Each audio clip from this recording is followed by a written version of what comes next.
mereka hadir untuk menyatakan tuntutan mereka kerana tanah warisan, kampung warisan mereka ini sudah diberikan hak miliknya kepada YTL, antara beberapa entiti korporat yang telah cuba untuk merubah dan mengambil balik tanpa memberi pengiktirafan kepada kampung ini. Jadi saya jemput wakil untuk menyatakan isu sebelum menyerahkan memorandum secara rasmi kepada pihak kami. Sebuah kampung yang sudah diroka oleh orang-orang India yang mula meroka railway kereta api tanah Melayu 110 tahun yang lalu.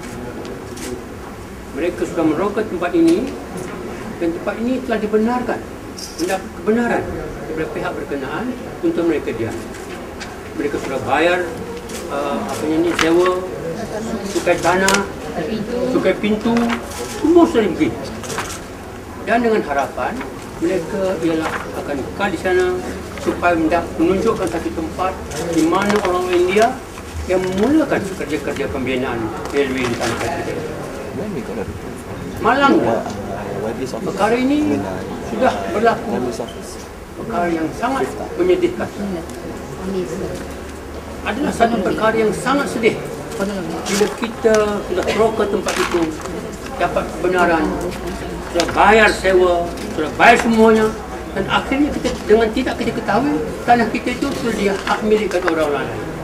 Jadi kami ini anggap sebagai satu kezaliman. Oleh itu, kami datang hari ini bukan kerana orang India, bukan kerana masyarakat Cina, bukan kerana Melayu, tapi kerana persamaan nasib yang kami hadapi.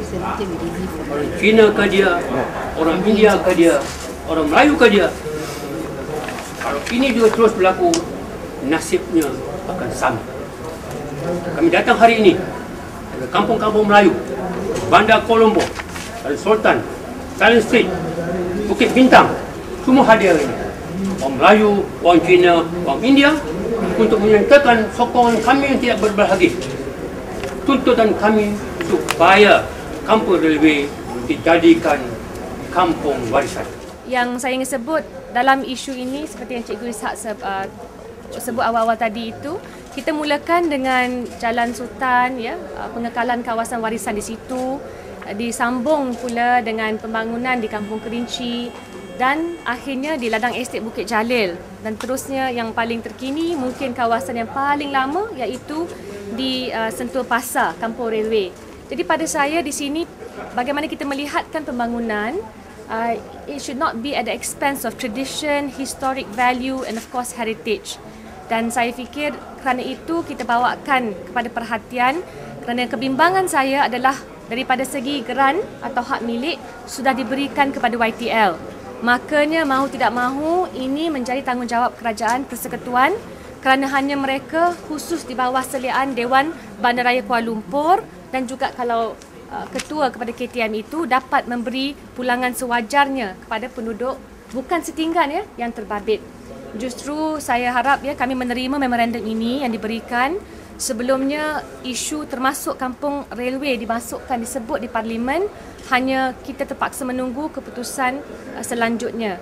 Jadi kita juga akan beri salinan kepada Perdana Menteri daripada peringkat ahli parlimen Pakatan Rakyat, YB Teresa yang ada di sini, YB Fong Kueh Loon, semua berada di Kuala Lumpur untuk memastikan pembangunan yang akan datang tidak akan meminggirkan masyarakat yang merupakan peneroka asal.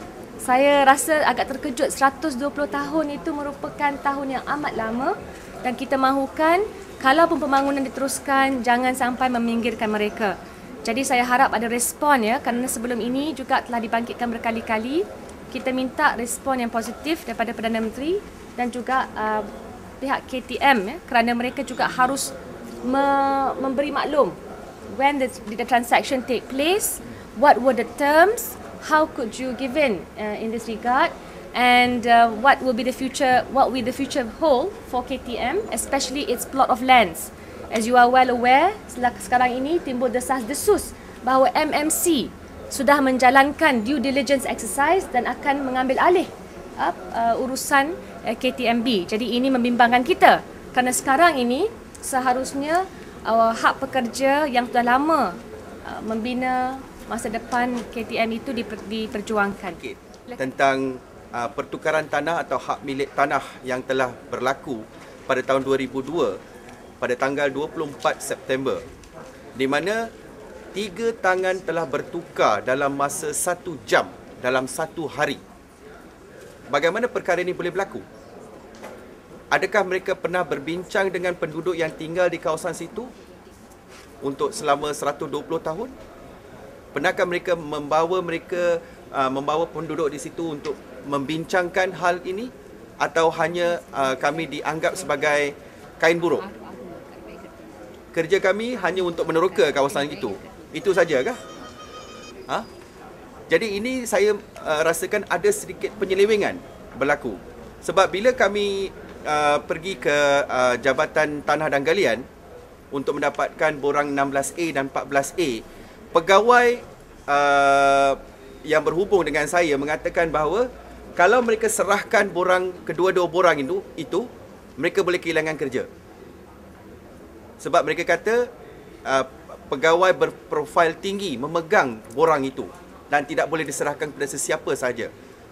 Mereka tidak menghormati pihak mahkamah bila kita berikan mereka arahan mahkamah untuk dapatkan borang 16A dan 14A tidak dituruti. Jadi saya dapati ini adalah satu penyelewengan pada peringkat yang amat tinggi. Jadi di sini saya ingin luahkan keluhan saya lah dan kebimbangan saya. Apakah yang akan berlaku pada 31 keluarga yang menghuni kawasan Kampung Railway Jalan 12? Adakah kami akan diusir? Atau kami akan hanya disebut terima kasih kerana meneroka tanah ini dan kita jumpa lagi pada lembaran akan datang? Adakah macam tu? Apa yang kami nakkan ialah kita dah berikan memorandum kepada 15 orang menteri. Tetapi sehingga hari ini kita tidak menerima sebarang jawapan dari mana-mana kementerian.